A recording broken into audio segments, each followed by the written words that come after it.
Halo kawan Puspa, dimanapun Anda berada, kita bertemu lagi.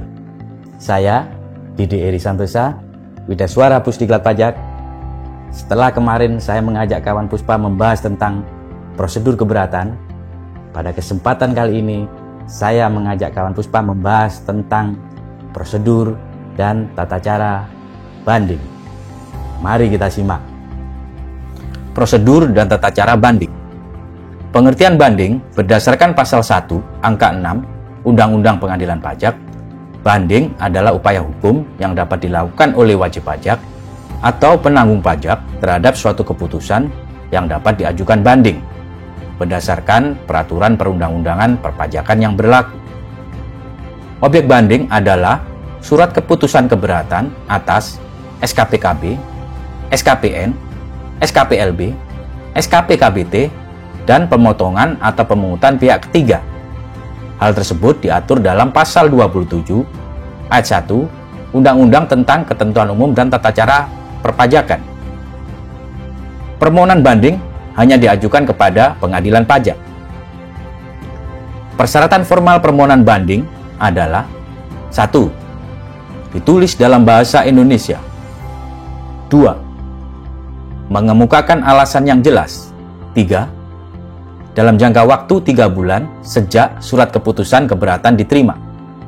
4. Terhadap satu keputusan diajukan satu surat banding.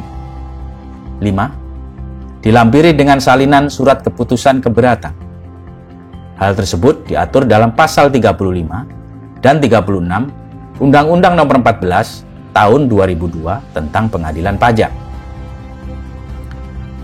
Atas permohonan banding, putusan banding bisa berupa dikabulkan seluruhnya, dikabulkan sebagian, ditolak, dan ditambah. Untuk putusan banding berupa dikabulkan sebagian, ditolak, dan ditambah, dikenakan sanksi denda 100% dari jumlah pajak dalam putusan banding dikurangi pajak yang telah dibayar sebelum mengajukan keberatan. Hal tersebut diatur dalam pasal 27 Undang-Undang tentang Ketentuan Umum dan Tata Cara Perpajakan.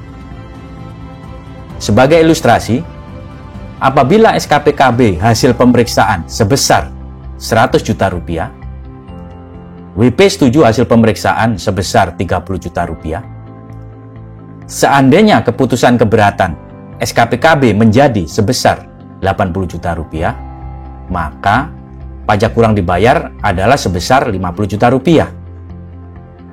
Apabila wajib pajak mengajukan banding atas surat keputusan keberatan tersebut, seandainya putusan banding atas SKPKB menjadi sebesar 65 juta rupiah, maka pajak kurang dibayar sebesar 35 juta rupiah. Dan sanksi denda 100% kali 35 juta rupiah, yaitu sebesar 35 juta rupiah. Sehingga pajak yang masih harus dibayar oleh wajib pajak sebesar 70 juta rupiah. Prosedur pencabutan banding diajukan dengan surat pernyataan pencabutan kepada pengadilan pajak. Permohonan banding yang telah dicabut dihapus dari daftar sengketa. Permohonan pencabutan banding yang diajukan sebelum sidang putusan berupa penetapan ketua. Sedangkan permohonan pencabutan banding yang diajukan setelah sidang, putusan berupa putusan majelis atau hakim tunggal melalui pemeriksaan. Atas permohonan banding yang telah dicabut, tidak dapat diajukan lagi. Demikian pembahasan terkait dengan prosedur dan tata cara banding. Apabila kawan Puspa ingin memahami lebih banyak tentang ketentuan perpajakan, silakan simak video-video kami berikutnya. Sampai jumpa.